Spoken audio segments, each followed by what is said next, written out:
Hello everyone, good morning, नमस्कार। This is Mamta Yadav. Welcome back to my channel current solutions 2.8। हमारी पिछली कक्षा में आपने पढ़ा था कि जो वैदिक सभ्यता थी वो सिंधु सभ्यता के बाद की सभ्यता है। देखिए, हमने पढ़ा था वैदिक काल जो था,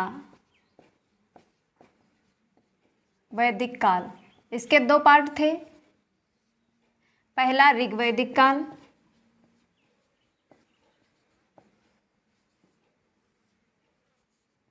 ऋग्वैदिक काल, और दूसरा उत्तर वैदिक काल।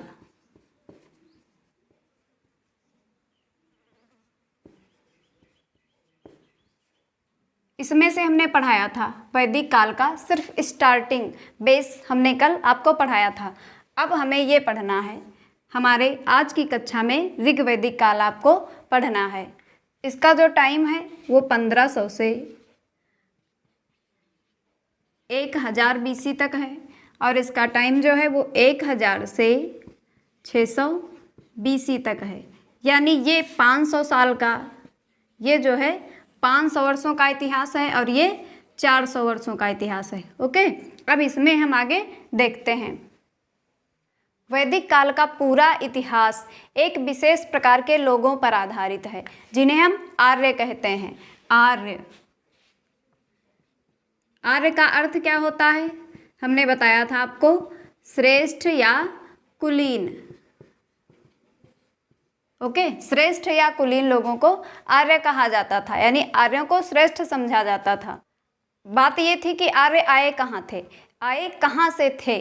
आर्य जो है, सबसे फेमस जो मत है वो मैक्स मूलर का है। मैक्स मूलर के अनुसार जो है आर्य मध्य एशिया से आए थे। आर्य कहाँ से आए थे? मध्य एशिया से। ओके, आर्यों की जानकारी का प्रमुख स्रोत है वैदिक साहित्य। आर्यों की जानकारी का जो स्रोत है उसे कहते हैं वैदिक साहित्य। ओके, वैदिक साहित्य को नित्य साहित्य या संहिता भी कहते हैं। नित्य साहित्य क्या है? नित्य साहित्य जिसमें भगवान नित्य, जिसका कोई अंत नहीं है, अर्थात ईश्वरीय ज्ञान का कोई अंत नहीं है, उसे जो है नित्य साहित्य कहते हैं। और वेदों का संकलन किया गया है इसलिए इसे संहिता कहते हैं। अर्थात नित्य भगवान से संबंधित नित्य साहित्य और वेदों का संकलन, तो उसे संहिता कहते हैं। ये क्या है? वैदिक साहित्य। पिछली कक्षा में हमने पढ़ा कि हमारे पास वेद, ब्राह्मण ग्रंथ, आरण्यक तथा उपनिषद हैं। वेद नंबर 1, नंबर 2 ब्राह्मण ग्रंथ,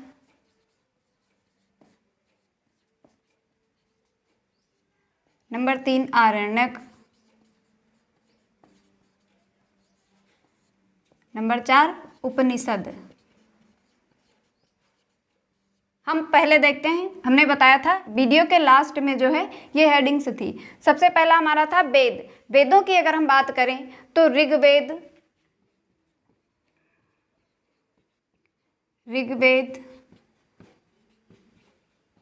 सामवेद और यजुर्वेद, इनको जो है बोलते हैं क्या? इनको बोलते हैं वेद त्रयी। क्यों? क्योंकि इनकी जो विषय वस्तु है, इन तीनों की विषय वस्तु एक ही है, इसलिए इसको वेद त्रयी कहा जाता है। और जो चौथा वेद है वो है अथर्ववेद। ये जो है सामान्य जनता से संबंधित है। अथर्ववेद आम नागरिकों के जीवन पर आधारित है, यानी आम जनता लिख सकते हैं, आम जनता से संबंधित है। और जो ये वेद त्रयी है ये पारलौकिक विषय वस्तु से संबंधित है, और अथर्ववेद यानी सामान्य व्यक्ति से संबंधित है। देखिए, वेद त्रयी जो है ऋग्वेद, सामवेद और यजुर्वेद, इसमें यज्ञ, धार्मिक कर्मकांड, संगीत, गायन, देवताओं की प्रार्थना आदि सभी चीज़ें शामिल होती हैं। और जो अथर्ववेद है इसमें जादू टोना, औषधि, तंत्र मंत्र, वशीकरण, पशु पक्षियों एवं फसल को कीटों से बचाने के उपाय, यानी यह सबसे जो चौथा वेद है हमारा अथर्ववेद सबसे अलग और सबसे हटके है। देखिए, और ये तीनों एक जैसे देखिए, अगला आता है हमारा ब्राह्मण ग्रंथ। दूसरा था ब्राह्मण ग्रंथ। यह क्या था? यह जो है गद्य है। ब्राह्मण ग्रंथ गद्य है जो कि पद्य की सरल व्याख्या करता। पद्य क्या है? वेद। वेदों में जितने भी श्लोक मंत्र लिखे गए हैं पद्यात्मक हैं, जिनकी सरल व्याख्या करता है ब्राह्मण ग्रंथ। सरल व वेदों की सरल व सुबोध व्याख्या करना ब्राह्मण ग्रंथ कहलाता है। ओके, और फिर अगला आता है हमारा आरण्यक। आरण्य मीन्स होता है जंगल। देखिए, आरण्यक को वन पुस्तक भी कहते हैं, और आरण्यक का मतलब जंगलों में शिष्यों का गुरु के साथ बैठकर शिक्षा प्राप्त करना आरण्यक कहलाता है।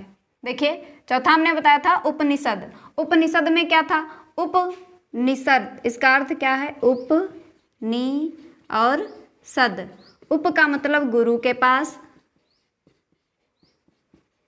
और नि का मतलब निकट, यानी कि गुरु के निकट, और सद मीन्स बैठना, गुरु के निकट बैठना, अर्थात गुरु और शिष्य के बीच वार्तालाप। गुरु और शिष्य के बीच इनकी चर्चा में जो है ब्रह्म, आत्मा तथा परमात्मा का वर्णन है। किसकी चर्चा में? गुरु तथा शिष्य की चर्चा में। इसमें थोड़ा हमने शॉर्ट में बताया था, इसमें थोड़ा डिटेल्स में समझते हैं, क्योंकि उपनिषद का वेदों में बहुत ही ज़्यादा महत्व है।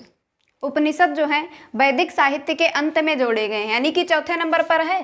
पहले सबसे प्रथम नंबर पर वेद आता है और लास्ट नंबर पर उपनिषद आते हैं।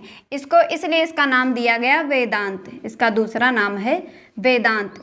वेद प्लस अंत यानी कि वेदांत। देखिए, और मुक्तिका उपनिषद के अनुसार उपनिषदों की संख्या कितनी है? उपनिषद हैं 108। 108 उपनिषद हैं, जिनमें 4 जो हैं गद्य के रूप में हैं। 4 उपनिषद गद्य के रूप में हैं। 4 उपनिषद इसमें गद्य के हैं। इनके नाम हैं कठ,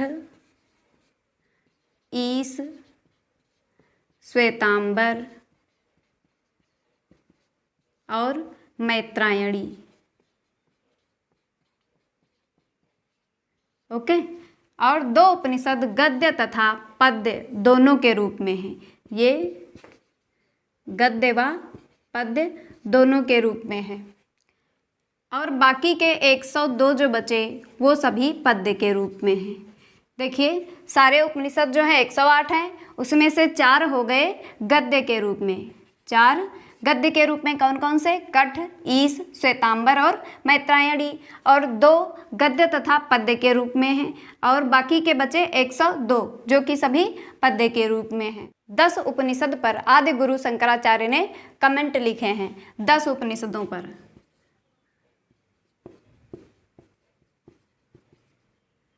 किसने लिखा है? शंकराचार्य ने।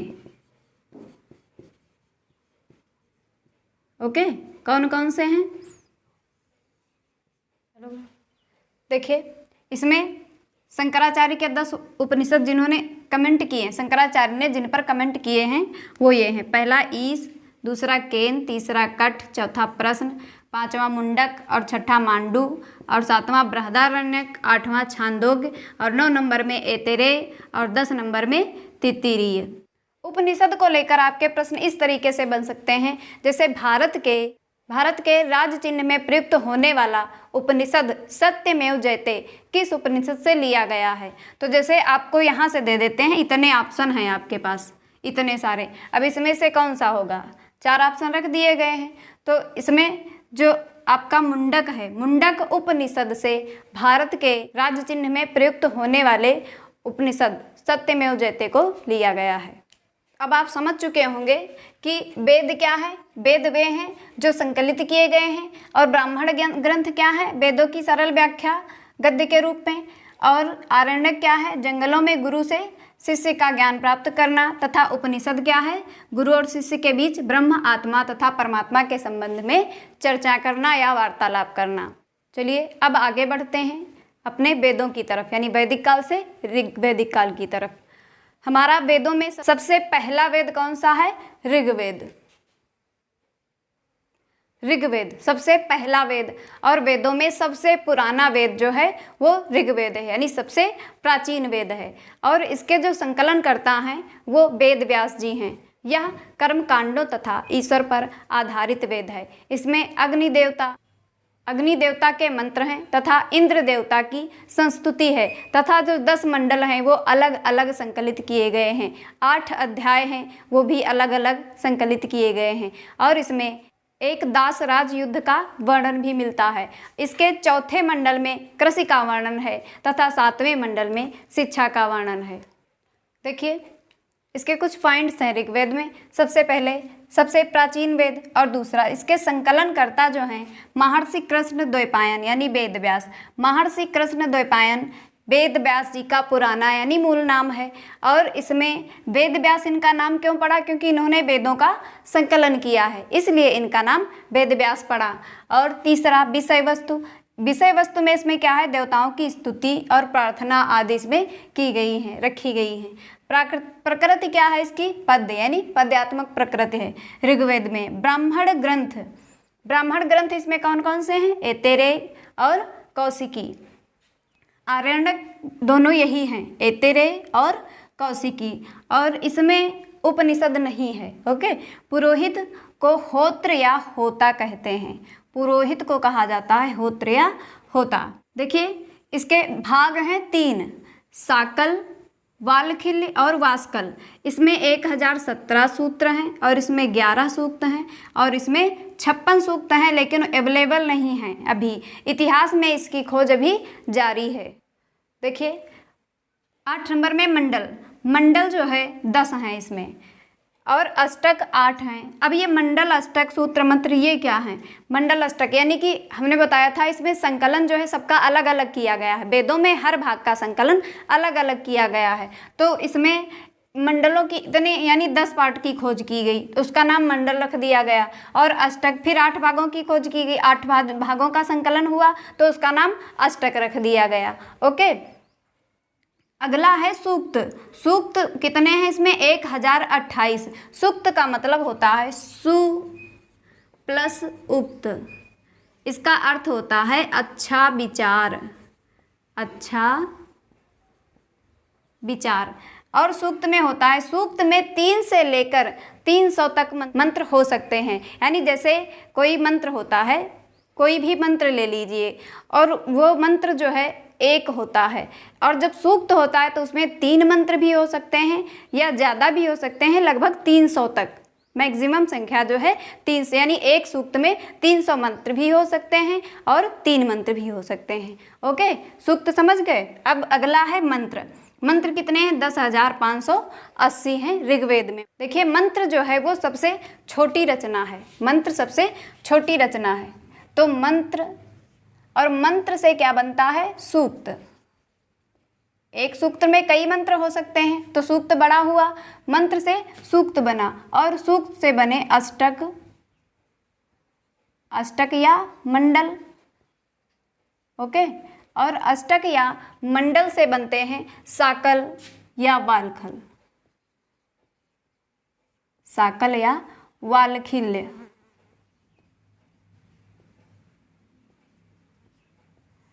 और फिर इन दोनों से मिलकर बनते हैं, फिर हमारा बनता है ऋग्वेद। यानी मंत्र कितने हैं? 10,580, और सूक्त कितने हैं? 1028, और अष्टक या मंडल, अष्टक हैं 8 और मंडल हैं 10। और फिर साकल कितने हैं? 1017, और वालखिल्य कितने हैं? इसमें सूक्त है 11। ओके। तो इनको मिलाकर क्या बनता है हमारा? ऋग्वेद। यानी सबसे पहले बना क्या? मंत्र, और मंत्र को मिलाकर सूक्त, और सूक्त से बना हमारा अष्टक या मंडल, और फिर साकल या वालखिल्य, और उसके बाद हमारा बनता है ये ऋग्वेद। ओके। ये पॉइंट्स जो है इंपॉर्टेंट हैं, आप इसका स्क्रीनशॉट ले लीजिए।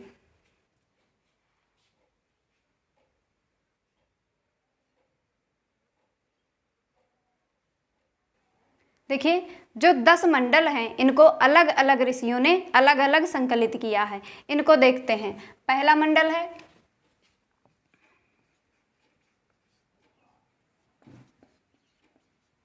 पहला मंडल। इसके जो ऋषि हैं वो अज्ञात हैं, अभी तक पता नहीं चला है, लेकिन अंदाज़ा लगाया जा सकता है, अनुमान लगाया जा रहा है, या फिर यह कहा जा सकता है कि इसका संकलन जो है वेदव्यास जी ने ही किया होगा, लेकिन लिखित में अभी यह अज्ञात है। और दूसरा मंडल है, दूसरा है, इसके जो संकलन करता हैं वो हैं ग्रत्स, मद, भार्गव। ओके। और तीसरा मंडल, तीसरा मंडल, इसके संकलन करता हैं विश्वामित्र, इसके संकलन करता विश्वामित्र। और चौथा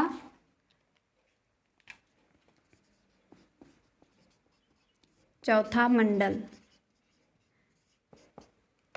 चौथा मंडल, इसके ऋषि हैं वामदेव। ओके। और पांचवा मंडल,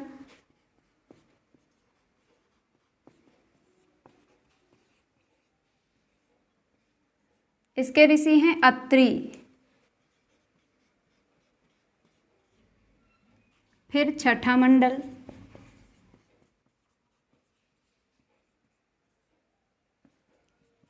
इसके हैं भारद्वाज।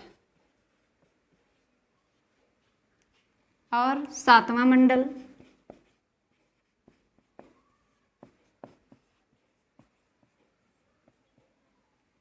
इसके ऋषि हैं वशिष्ठ। और आठवां मंडल,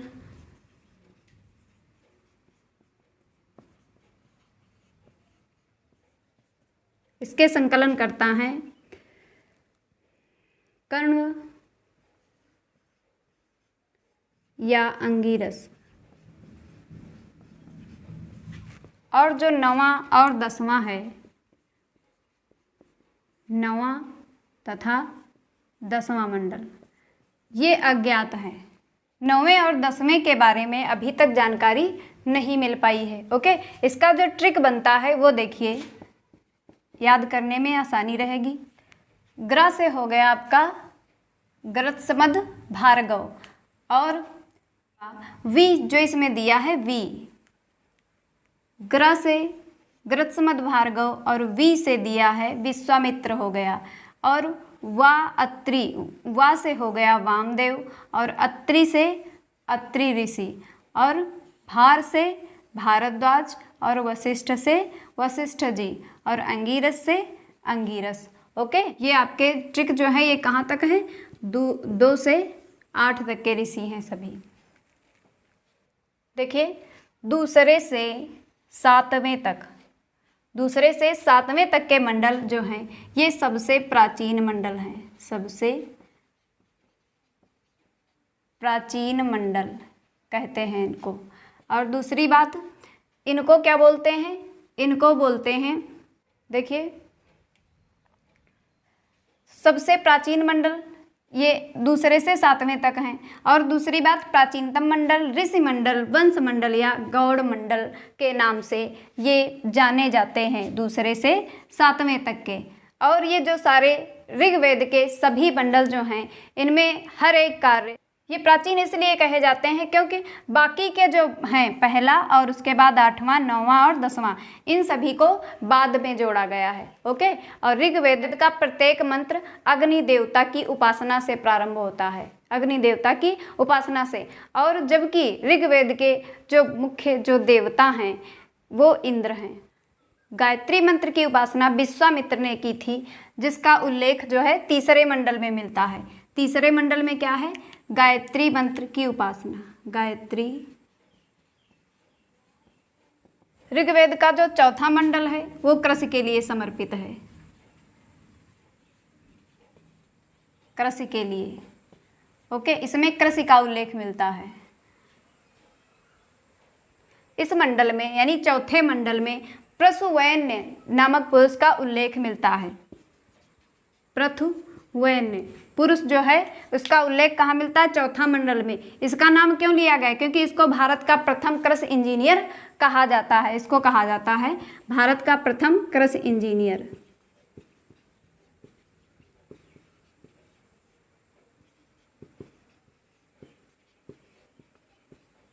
ओके। और चौथे मंडल में एक चीज है, 3 राजाओं के मंत्रों का उल्लेख है। 3 राजाओं के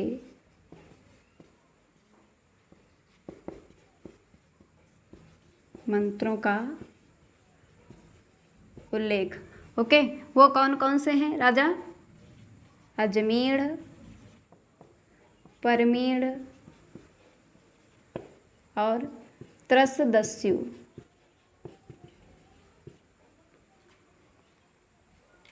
और जो 7वां मंडल है इसका, ऋग्वेद का 7वां मंडल शिक्षा से संबंधित है। शिक्षा से संबंधित। ओके। और इसमें एक दासराज युद्ध,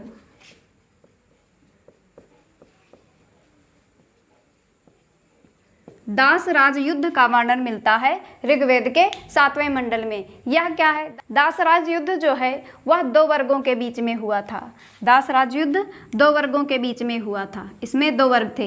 एक तरफ थे भरत वंश के राजा सुदास और दूसरी तरफ 10 राजा थे, जिसमें 5 आर्यन थे और 5 नॉन आर्यन थे। ओके, सुदास ये आर्यन थे भरत वंश के।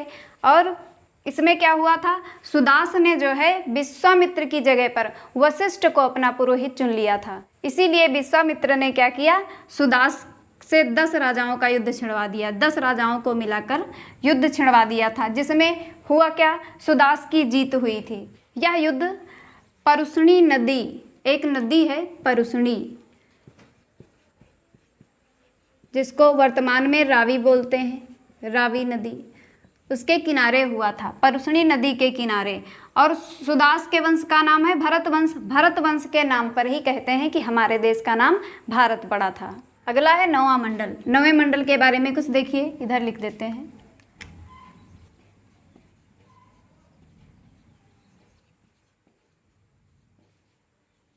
सोमदेव को समर्पित है।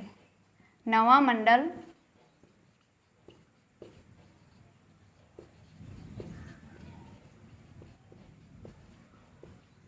सोमदेव को समर्पित है। अगला है 10वां मंडल।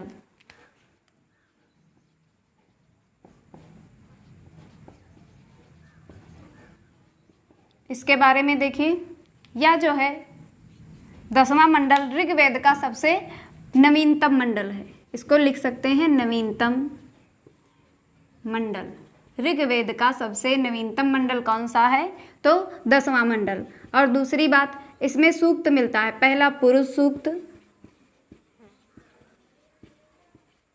दूसरा नदी सूक्त और तीसरा विवाह सूक्त। 3 सूक्त हैं। अगली बात, भारतीय इतिहास में पहली बार वर्ण शब्द का प्रयोग हुआ है, यानी वर्ण शब्द का प्रयोग। तो अगर पूछा जाए वर्ण व्यवस्था या वर्ण शब्द का प्रयोग कहाँ हुआ, तो क्या बताएंगे? देखिए, ये क्या है हमारा ऋग्वेद। इसमें आता है 10वां मंडल। ओके, और 10वें मंडल के अंदर आते हैं 3 सूक्त। तो इसमें आता है पुरुष सूक्त। पहला क्या है?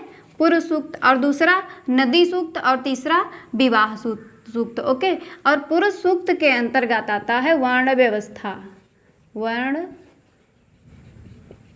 व्यवस्था। ओके, पहले वर्ण का मतलब क्या था? रंग। वर्ण व्यवस्था यानी वर्ण का मतलब था रंग। वर्ण यानी कि रंग। ये किस चीज पर आधारित थी?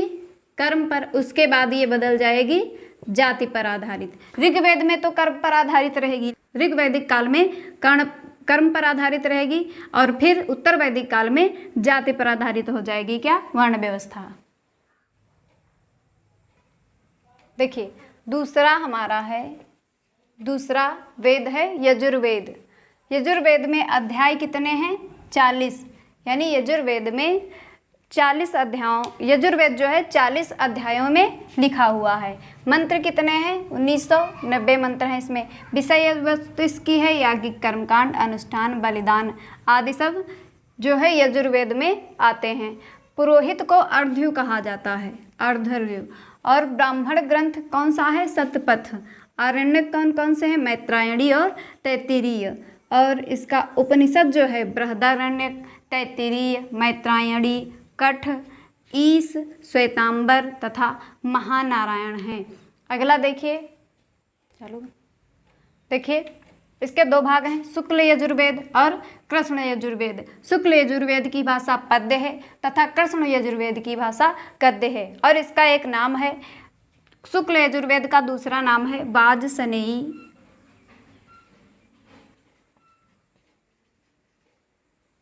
संहिता। ये जो है शुक्ल यजुर्वेद का नाम है। ओके, और इसके दो पार्ट हैं, पहला कर्ण और दूसरा माध्य। इसके 4 पार्ट हैं। देखिए, पहला है काठक और दूसरा है कपिस्थल और तीसरा है मैत्रायणी और चौथा है तैत्तिरीय।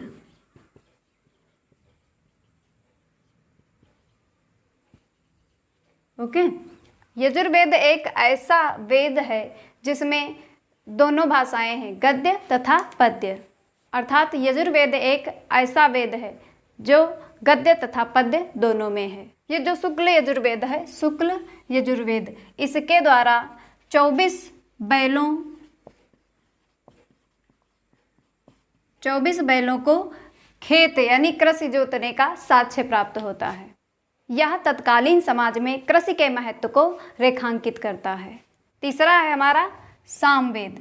सामवेद संगीत से रिलेटेड कुछ मंत्र जो है, इसमें कुल मंत्र हैं 1549, लेकिन कुछ मंत्र इसके जो है ऋग्वेद से लिए गए। इसके अधिकतर मंत्र ऋग्वेद से लिए गए हैं, या यह भी कहा जा सकता है कि इसके जो मंत्र हैं वह सब ऋग्वेद पर आधारित हैं। और दूसरा है विषय वस्तु इसकी है संगीत और गायन, संगीत से रिलेटेड है। संकलनकर्ता जैमिनी है, लेकिन कुछ सपोर्ट किया है सुकर्मा ऋषि ने, यानी कुछ योगदान सुकर्मा ऋषि का भी इसमें है, तो उनका भी नाम आना चाहिए।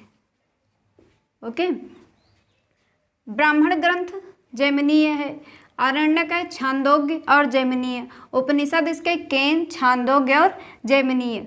भाग इसके हैं 3 पार्ट हैं, पहला कौथुम, दूसरा राणानीय और तीसरा जैमिनीय। ओके, देखिए 4th नंबर पर है अथर्ववेद। अथर्ववेद जो है यह हमारा वेद त्रयी का हिस्सा नहीं है। क्यों? क्योंकि यह सबसे अलग वेद है, सबसे हटकर। इसको लोकप्रिय वेद कहते हैं, श्रेष्ठ वेद कहते हैं, नवीनतम वेद कहते हैं तथा ब्रह्म वेद कहते हैं, यानी यह सामान्य जनता से रिलेटेड वेद है। इसके संकलनकर्ता हैं अथर्वा तथा अंगरीष, इसीलिए इस वेद का नाम दूसरा रखा जाता है अथर्वांगरीष।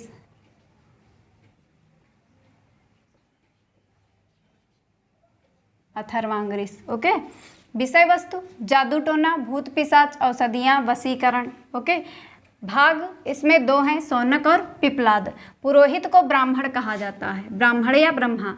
अध्याय इसके 20 हैं, सूक्त हैं 731, मंत्र हैं इसमें 6000। ब्राह्मण ग्रंथ इसका है गोपथ।